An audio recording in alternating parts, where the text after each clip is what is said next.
네, 안녕하세요. 중학교 2학년 과학 1-3 원자에 대해서 설명해 보도록 하겠습니다. 자, 근데 이제 원자에 대해서 설명하기 앞서서 우리가 이제 앞서서 뭘 배웠습니까? 예, 원소라는 거를 배웠어요. 그래서 이거랑 비교하면서 좀 다뤄볼 건데요. 먼저 일단 원소라고 하는 것은 우리가 이렇게 배웠어요. 물질을 이루는 기본 성분, 이렇게 좀 배웠습니다. 근데 이제 원자라는 것도 말이 비슷한데 원자라고 하는 것은 물질을 이루는 기본 입자라고 이제 정의가 됩니다. 그래서 이제 원소나 원자는 이제 마지막 한 단어 차이예요. 그래서 얘네 차이점이 뭐냐면은 원소라고 하는 것은 기본 성분이기 때문에 굉장히 좀 추상적인 개념이고요. 원자라고 하는 것은 기본 입자라는 것이기 때문에 구체적인 느낌으로 좀 받아들여 주시면 돼요.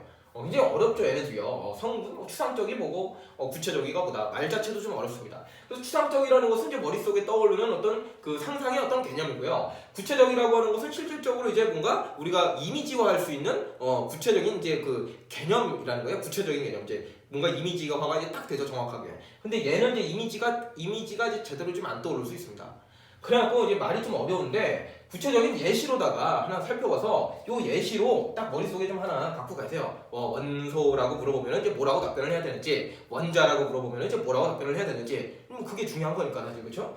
그래서 이제 대표적으로 선생님이 물이라는 물질을 갖고 왔어요. 물이라고 하는 것은 결국에 우리가 지난 시간에도 배웠지만 이제 수소하고 산소로 이루어져 있다. 이렇게 이제 얘기를 했거든요. 그래서 물은 수소와 산소로 이루어져 있는데 물을 우리가 실질적으로 이제 분석을 해보면은 산소 원자 하나고요. 그다음에 수소 원자 2개로 이렇게 이루어져 있습니다. 그리고 요거를 이제 물이라고 좀 생각을 해주시고요. 요때 대답은 요것만 잘 하시면 돼요. 물은 어떤 원소로 이루어져 있습니까? 이렇게 물어본다면은 그냥 종류만 답변하면 돼요. 어떻게? 수소와 산소로 이루어져 있습니다. 이렇게만 답변하시면 이게 원소에 대한 답변이에요. 그냥 이 알갱이 구체적으로 생각 안 하고 대략적으로 이 물이라고 하는 물질은 수소와 산소로 이루어져 있다. 요게 이제 원소에 대한 답변이고요. 그 다음에 이제 물은 어떤 원자로 이루어져 있습니까? 이렇게 물어볼 수도 있거든요. 그때는 이제 다 대답해야 돼요. 얘는 수소 원자 2개와 그 다음에 산소 원자 1개로 이루어져 있습니다. 구체적으로 알갱이 하나하나 다 대답해야 된다는 거야. 원자라는 말을 붙이면서요. 알겠나요? 그래서 이제 요게 이제 대표적인 예시인데 요 예시 하나로 조금 머릿속에 갖고 계세요. 그럼 이제 여러 가지 이제 어떤 물질이 나왔을 때 원소로 물어보면 그냥 종류만 답변하시고 그 다음에 원자를 물어봤으면은 그거 일일이 다 세갖고 뭐 몇 개, 뭐 몇 개, 뭐 몇 개 이렇게 좀 대답을 하시는 연습을 하시면은 문제 푸는 데는 크게 어렵지 않을 겁니다. 그럼 뒤로 가면서 점점 원자에 대한 얘기를 할 건데 이해가 점점 깊어지실 거예요. 원자라는 개념에 대해서. 자, 그럼 바로 이제 원자의 구조를 우리가 좀 얘기를 해볼게요. 이제 구체적인 알갱이라고 했습니다. 원자는요. 그래서 이제 우리가 가령 이 세상에 있는 모든 물질은 거의 모든 물질은 원자로 이루어져 있다 이렇게 얘기를 할 수가 있는데요. 어떤 물질은 결국엔 확대해 보면요 결국에는 어떤 물질은 알갱이 같은 구체적인 원자로 이루어져 있다는 걸 우리가 알아냈어요. 그렇죠? 그 다음에 우리가 이 원자를 갖다가 그냥 알갱이로 붙이냐가 아니라 얘를 또 확대해 봤더니 이렇게 생겼다라는 거야. 이렇게 원자라는 건 또 이렇게 생겼다라는 거야. 그때 우리는 여기 플러스라고 썼죠. 제가 플러스 전기를 띤 어떤 단단한 알갱이를 갖다가 뭐라고 부르냐면은 원자 핵이라고 부르게 되고요. 그 다음에 여기 이제 마이너스 쓰고 내가 동그라미 하나 그려놨습니다. 요거를 갖다가 우리가 이제 뭐라고 또 부르냐면은 전자라고 부르게 됩니다. 전자. 그래서 이제 원자는 뭘로 이루어져 있습니까? 라고 이제 물어본다면 또 원자핵과 전자로 이루어져 있습니다. 이렇게 좀 답변을 해주시면 돼요. 그래서 이제 원자핵 주변에 전자가 이제 돌아다니는 이런 형태를 띠고 있다라는 겁니다. 그 다음에 이제 또 원자핵이 또 이제 뭐 그냥 끝이냐가 아니라 얘를 또 이제 확대해 보니까 이 그 원자핵이라는 것도 또 어떻게 생겼습니까? 알고 봤더니 안에 플러스 전기를 띤 알갱이도 있고 그 다음에 전기를 띠지 않는 알갱이도 있다는 걸 또 알아냅니다. 그래갖고 우리는 이 플러스 전기를 띤 놈을 뭐라 그래요? 얘를 갖다가 이제 양성자라고 부르게 되고요. 전기를 띠지 않는 놈을 뭐라 그래요? 중성자라고 부릅니다. 그래서 또 이제 이렇게 대답해야 돼요. 원자핵은 무엇으로 이루어져 있습니까? 그러시면 이제 양성자와 중성자로 되어 있습니다. 라고 답변하시면 돼요. 그래서 이제 요 관계를, 이 포함 관계를 잘 아셔야 돼요. 한 번만 다시 얘기해 볼게요. 원자는 뭘로 이루어져 있습니까? 물어본다면은 원자핵과 전자로 이루어져 있습니다. 라고 답하시고요. 원자핵은 무엇으로 이루어져 있습니까? 라고 물어본다면은 양성자와 중성자로 이루어져 있습니다. 이렇게 이제 답변을 하시면 돼요. 아시겠죠? 그렇고 그 다음에 우리가 이제 요 그림을 좀 많이 쓸 거예요. 요 그림을 많이 쓸 거예요. 원자핵과 이제 전자로 되어 있는 거. 요때 이제 그림을 그릴 때 이 원자라고 하는 것은 전기적으로 중성입니다. 항상 중성 상태입니다. 그것만 우리가 원자라고 불러요. 그렇지 않으면 이제 다른 이름을 좀 붙여요. 그래가지고 요 놈이 전기적으로 중성이라는 건 뭐냐면은 전기라는 것은 이제 뭐 플러스 전기, 마이너스 전기 이렇게 얘기를 하지만 이 원자핵이 가진 플러스 전기와 그 다음에 전자가 가지고 있는 마이너스 전기의 양이 어떻다라는 거예요? 동일하다라는 거예요. 그렇기 때문에 플러스 마이너스에서 합하면 0이 되기 때문에 우리는 그거를 중성이라고 얘기를 하게 됩니다. 그래서 원자라는 것은 항상 중성이라는 거 좀 기억을 해주시고요. 그 다음에 요거는 이제 모형이에요. 사실 모형. 실질적으로 이렇게 생겼냐라고 한다면은 그렇지 않다라고 이제 대답하는 게 맞아요. 실질적으로는 이렇게 생기지 않았어요. 그 안에가 워낙에 얘가 이제 쬐끔하기 때문에 우리가 이렇게 뭐 눈으로 봤을 때 보면은 뭐 이게 원자핵이 이렇게 둥그렇게 있고 뭐 전자가 이렇게 돌아다니고 있고 그런 거를 우리가 관찰을 할 수가 없습니다. 사실요. 그래서 이제 우리가 이제 보기 편하게 이제 모형으로 실제로는 다를 수 있습니다.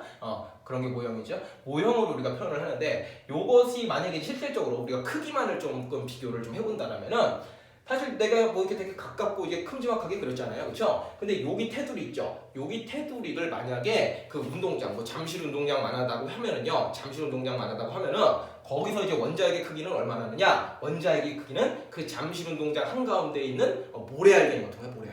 모래알갱이. 굉장히 쬐끔한 거예요. 그렇죠? 그 다음에 이 전자의 사이즈를 이제 비유를 한다면은 전자의 사이즈는 잠실 운동장 관중석에 떠다니는 먼지 같은 겁니다.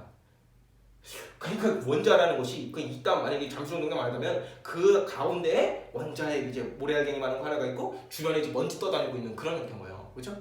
그걸 실제로 그릴 수는 없으니까 뭐 이렇게 그린 거고요. 그리고 우리가 원자에 대해서 생각할 게 뭐예요? 그 큰 공간 안에 모래알갱이 하나하고 먼지 몇 개 떠다니는 거예요. 그러면 이 원자라고 하는 것은요, 우리가 뭐라고 얘기할 수 있냐면 거의 대부분 빈 공간이다. 이렇게 얘기를 할 수가 있는 거예요. 알겠죠? 그리고서는 우리가 이제 원자핵의 질량에 대해서 우리가 얘기를 할 때, 질량에 대해서 얘기할 때, 이 원자핵이 이 원자 전체의 대부분의 질량을 차지하고 있습니다. 그러니까 아주 단단한 핵이에요. 원자핵은요. 원자의 어떤 핵, 이름도 잘 지었죠, 그렇죠?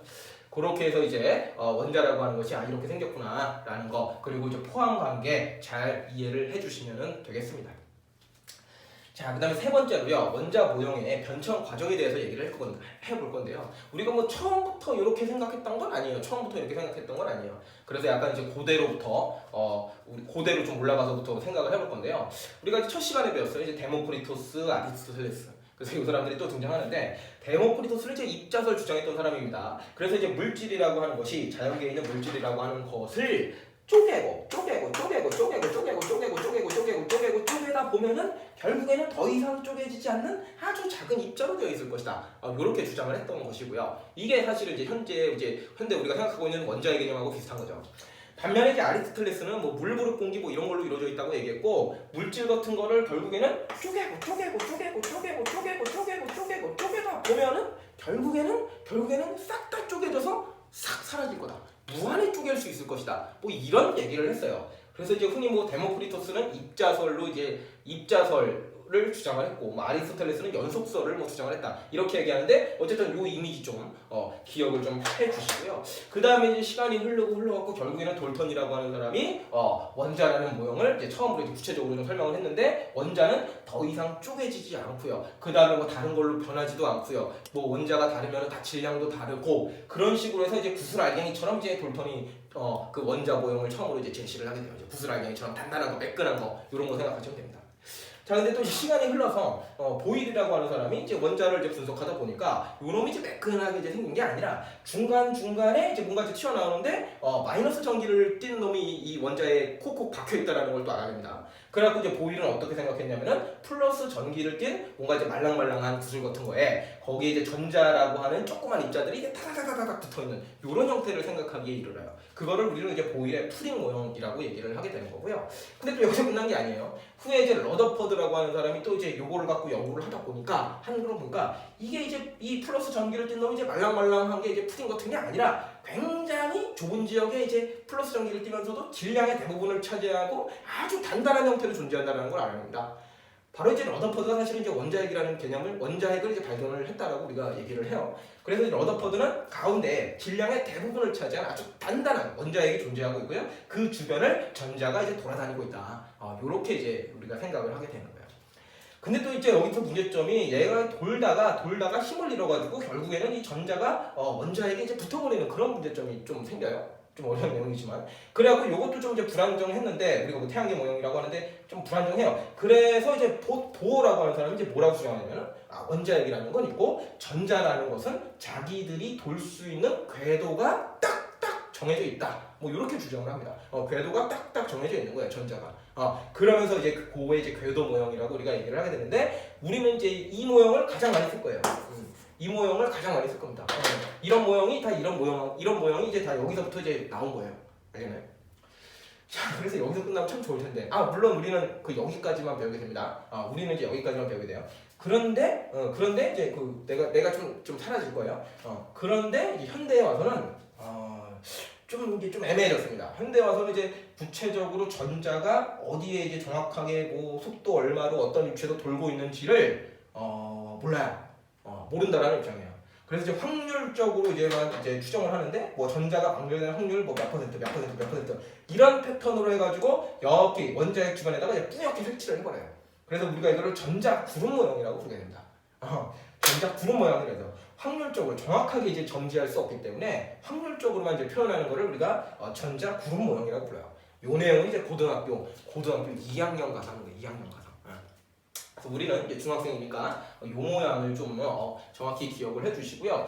원자들이 이제 우리가 20번까지는 외워졌죠, 그렇죠? 그 모형들을 한번 다 그려볼 거예요. 그래서 이제 구체적으로 수소는 어떻게 생겼고, 뭐 산소는 어떻게 생겼고, 뭐 리튬은 어떻게 생겼는지 그 내용은 다음 시간에 좀 하도록 하고요. 일단 원자라는 게 무엇인지 좀 한번 생각해보는 시간을 가졌으면 좋겠습니다. 수업은 여기까지 하도록 하죠.